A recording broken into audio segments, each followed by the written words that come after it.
В това видео ви показвам как да активираме подаръкът от $50, които получаваме при нашата регистрация.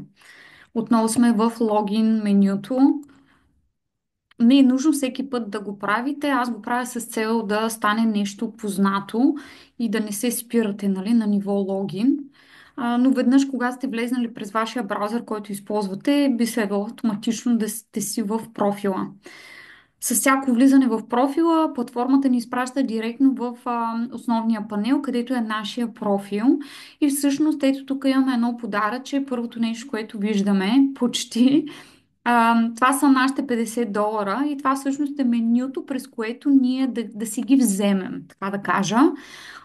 Ако вие се намирате някъде другаде в платформата, да речем, да речем сте търсили нещо, обаче искате сега да отидете обратно и да си поискате въпросните $50. Как да го направим? Ето тук ще отидем на профил и ще отидем на админ меню.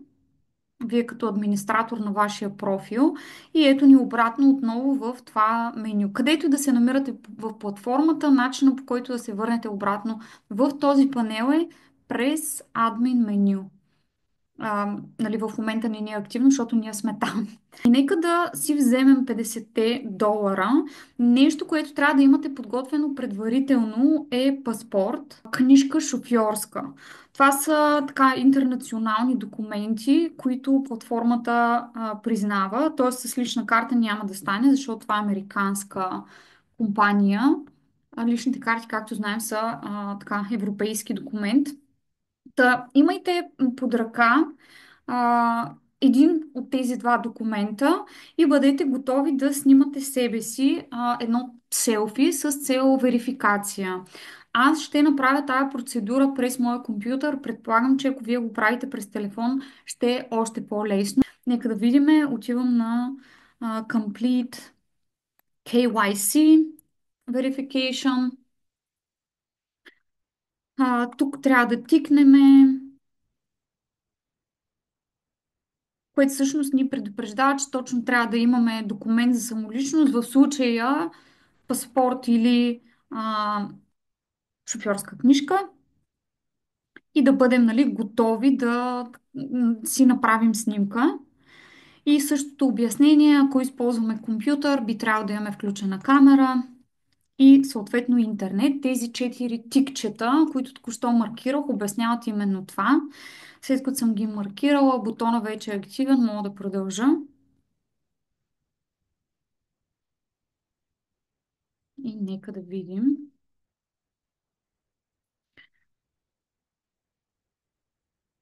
Кликвам.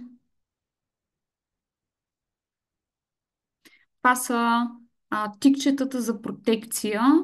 А, нали, дават ми гаранция за протекция, след което дам съгласието си да споделя и а, да се съгласувам, нали, че споделям тази информация.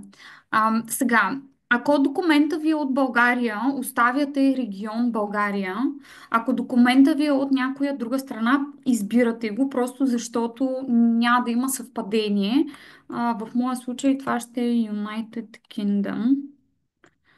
Може би в момента ме засича по локацията на компютъра, защото аз съм в България, но просто където и да сте, тази локация трябва да отговаря на паспорта или шофьорските книжки, от чиято страна те са издадени. Тоест, ако това са български документи, тук ви е България. Ако са други документи, тук ви е, нали, друго. Ето както в моя случай. Select ID Type. Аз в случая давам българска книжка и трябва да позволя на самия сайт да използва моята камера. Това е някаква защита. Здравейте! Всъщност, ето трябва да центрирам моят документ.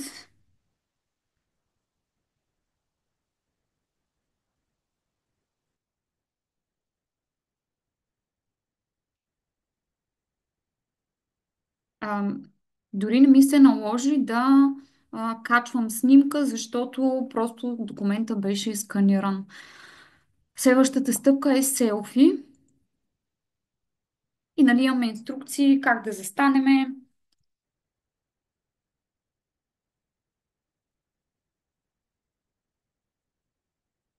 да се доближа.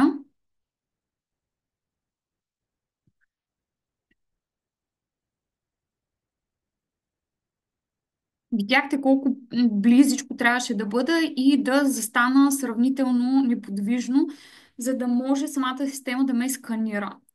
Видяхме тикчето, successful, информацията е а, подадена и всъщност с това успяхме да верифицираме и да се идентифицираме.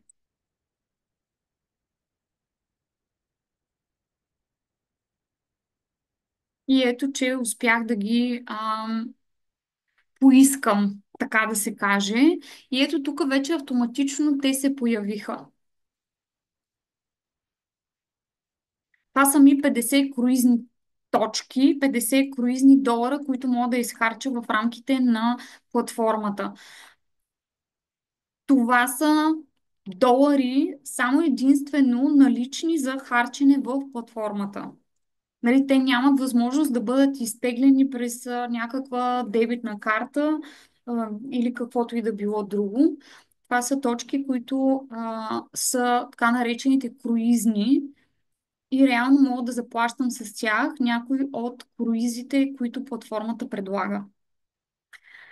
Ами, имаме вече 50 точки за круизи, 50 долара. Те са еквивалентни на 50 долара, които бихме могли да използваме в платформата.